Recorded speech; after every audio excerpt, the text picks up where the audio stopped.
Hello, everyone. This is Fadi, and I hope you've been enjoying this fascinating video series that we called Muhammad, an Arabian prophet, or a Jewish character, or Jewish person, or Jewish leader. And with us, of course, here remotely to discuss that topic and taking a look at it from a Jewish background, Brother Mel, who is joining us right now as well. And we have really exposed a number of things that could be interpreted completely differently in the Quran than the way they are if you were to begin to put these terms or titles or names in their Jewish context.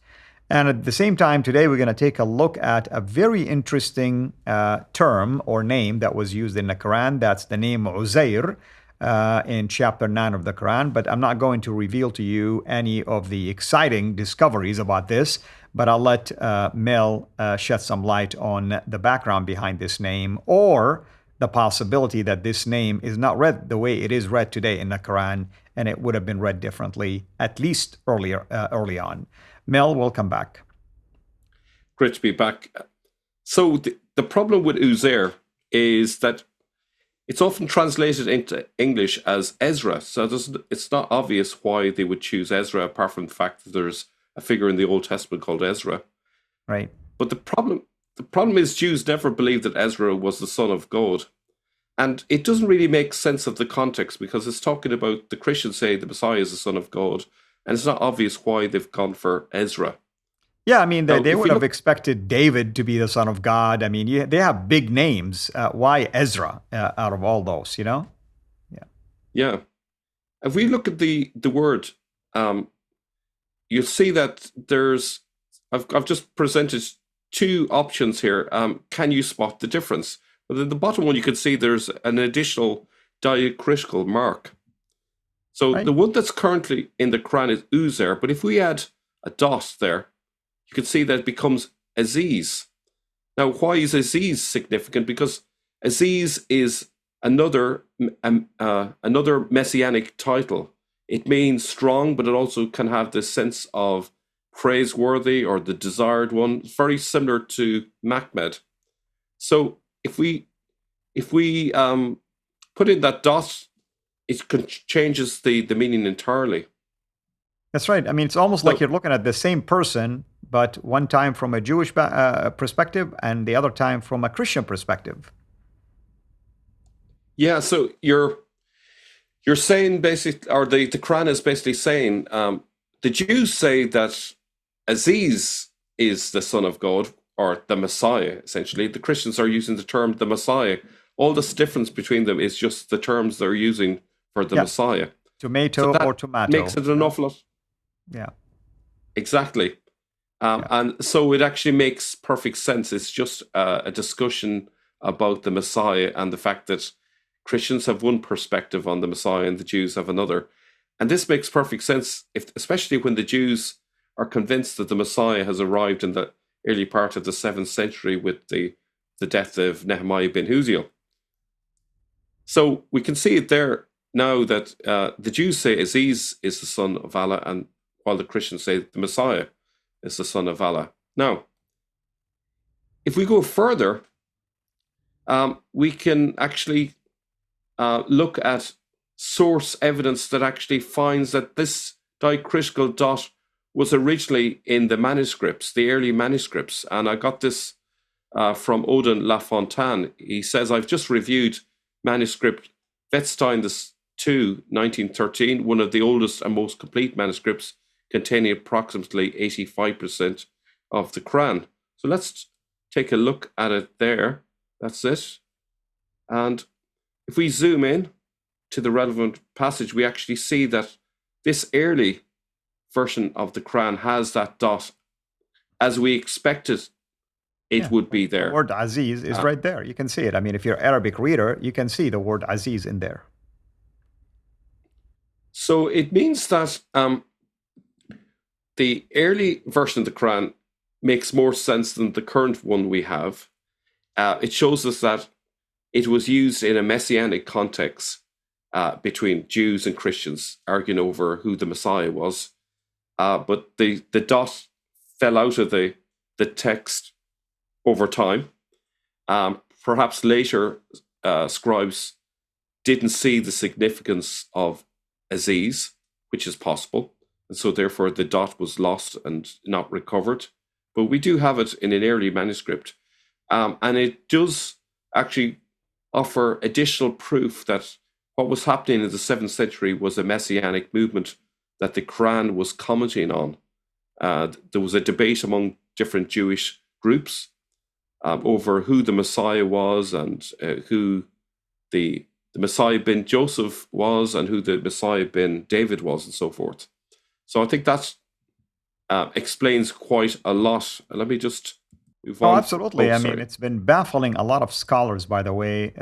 They're scratching their head, not knowing exactly who is this Uzair. Even Jewish people's like, we don't know what we're talking about. I mean, and even when you say Ezra, which one? Is it Ezra bin Syriac who helped basically with the writing and the solidification of the Old Testament? Are we talking Ezra who returned from exile, or a whole different person?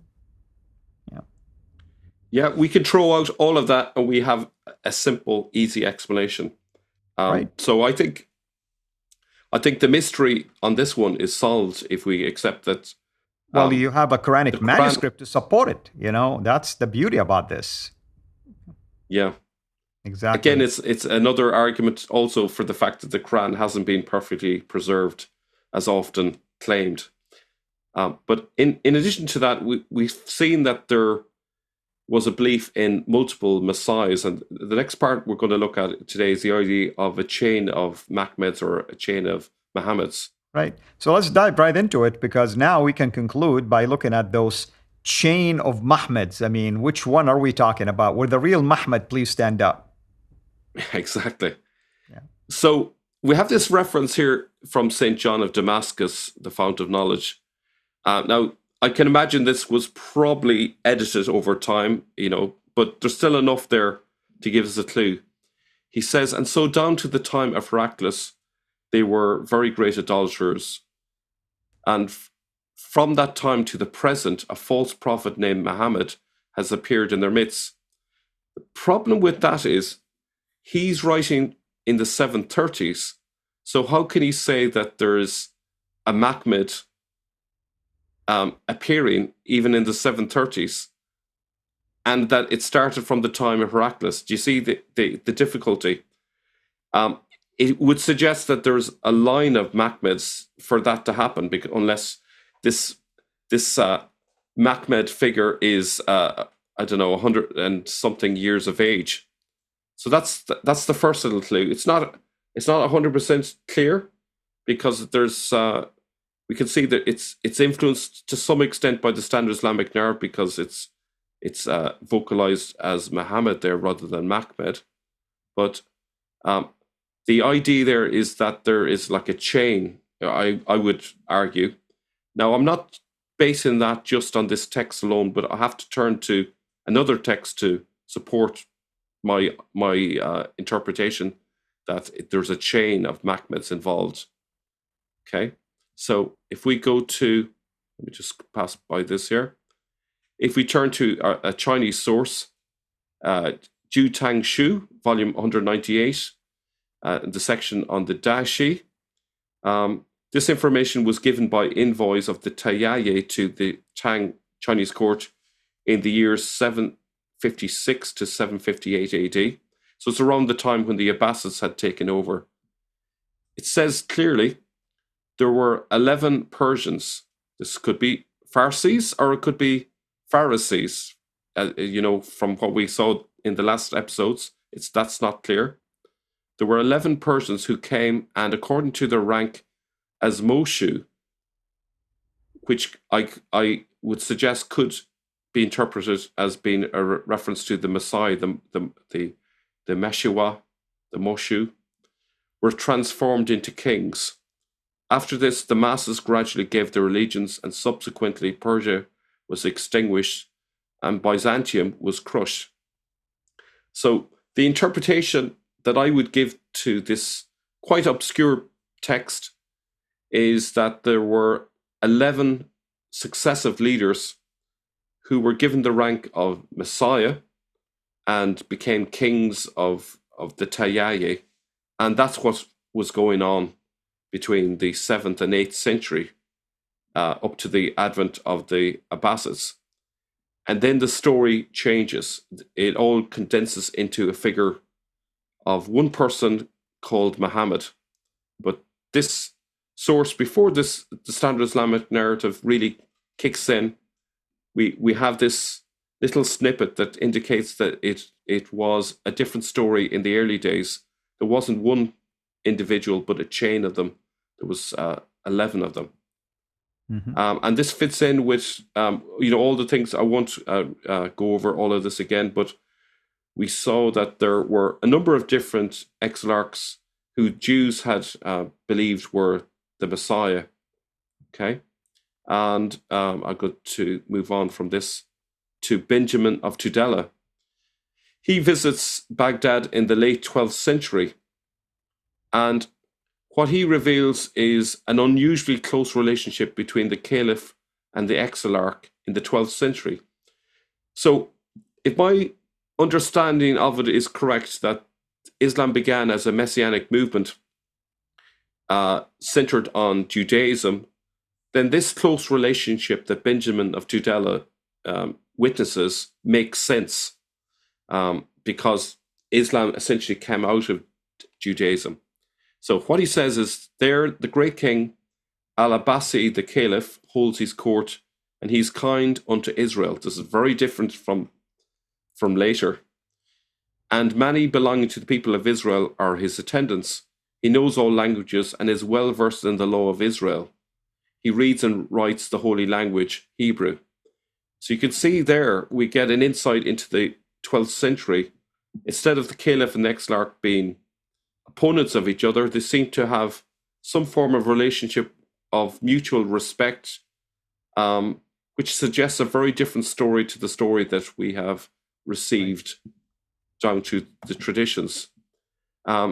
Just to zero in on just one part of it here, the Jews call him our Lord, head of the captivity, and the Mohammedans call him Sayyidina bin Dawood, descendant of David. Right.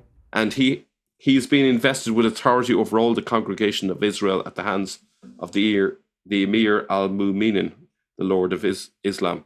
So you can see there that there's a very different story in the 12th century to what we think happened in the early centuries. And what's interesting as well, he says that the Muslims regarded the caliph as Muhammad, which is very odd.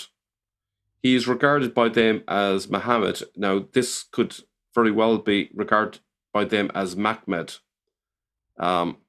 So you kind of have a sense there in that text, and obviously I would wish that we had more sources like this to confirm it, but there's a hint, at least, that there is a sense in Muslims in the 12th century that the caliph is part of a chain of Mahmeds or messiahs who are their religious leaders.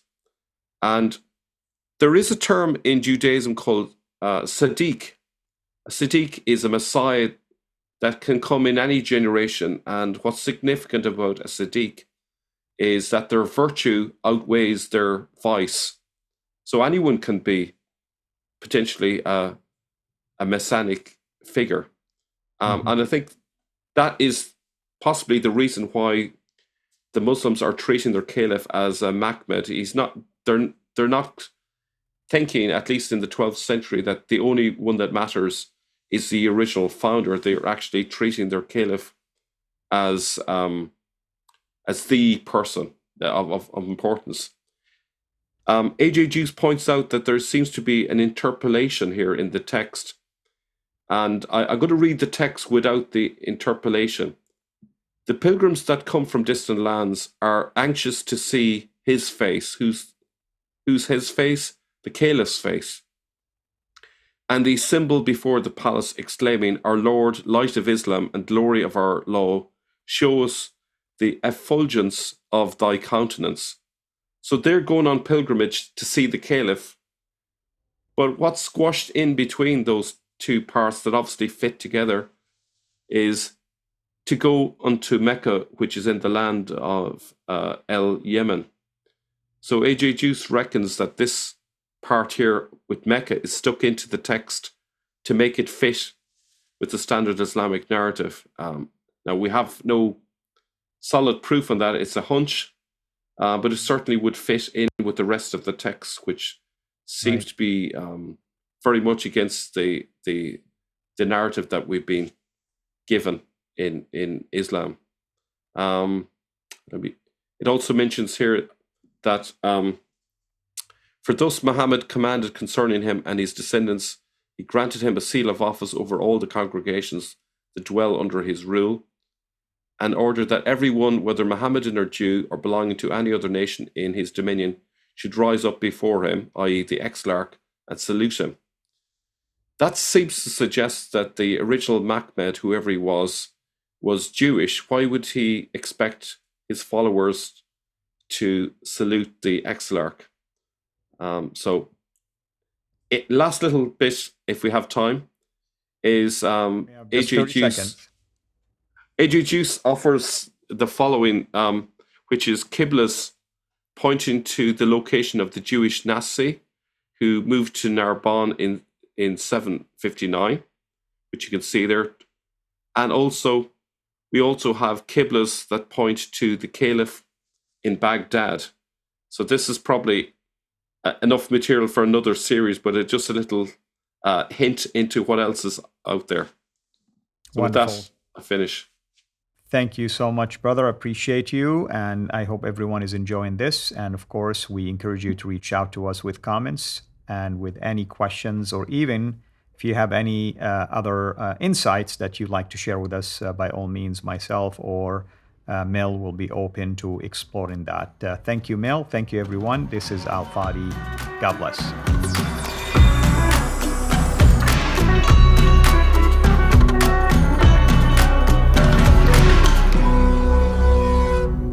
Thanks for watching.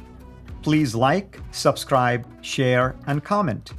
And ring the bell so you will be notified when we release new content. Our mission is to reach Muslims with the gospel of Jesus Christ and help Christians engage with their Muslim neighbors. If you want to join us in this life-changing work, please support us on patreon.com/CIRA International, or just click on the link below.